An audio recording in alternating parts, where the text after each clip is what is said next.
What if I told you that the money in your wallet, the paper bills you trust every day, was first invented over 1,000 years ago? Not in Europe, not in America, but in China? And what if the very invention meant to make trade easier also unleashed one of history's first massive financial crises? Today, we're re-uncovering the untold story of how China invented paper money and the lessons it holds for our world today. To understand paper money, we need to start with the Tang Dynasty. Around the 7th century, trade was booming. Merchants traveled across vast regions, often carrying heavy metal coins.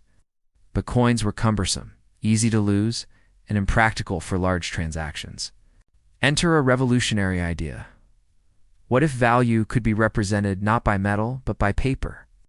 Early experiments began as merchant notes, essentially IOUs issued by trusted traders. These were small pieces of paper promising that the bearer could exchange them for coins or goods. For years, these notes circulated quietly, facilitating trade and slowly planting the seeds of a financial revolution. By the 11th century, during the Song Dynasty, the government took notice. They saw the potential to simplify taxes, trade, and state finances.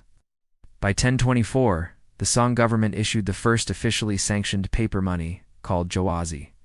Suddenly, China had become the first civilization in history to use government-backed paper currency.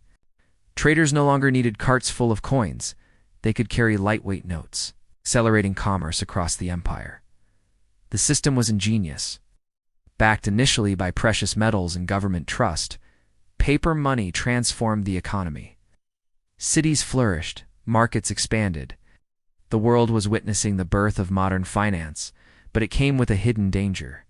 The problem? Governments, like humans, are prone to temptation. By the late Song period, the state started printing more notes than it could back with real wealth. Inflation quietly crept in. Prices began to rise.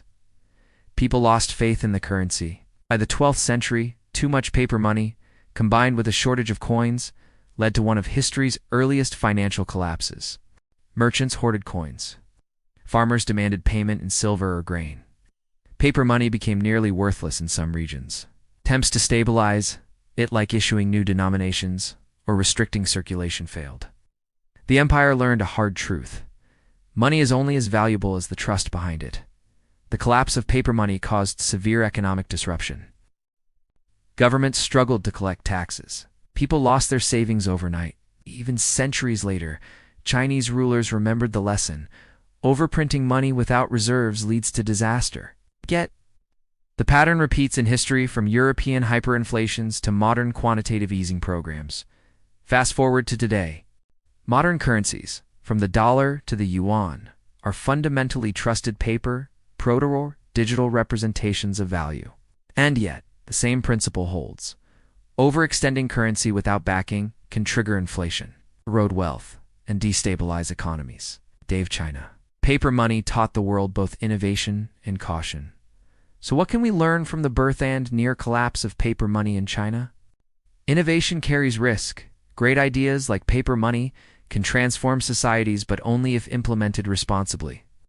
Trust is the backbone of currency. No matter how sophisticated, money only works if people believe in it.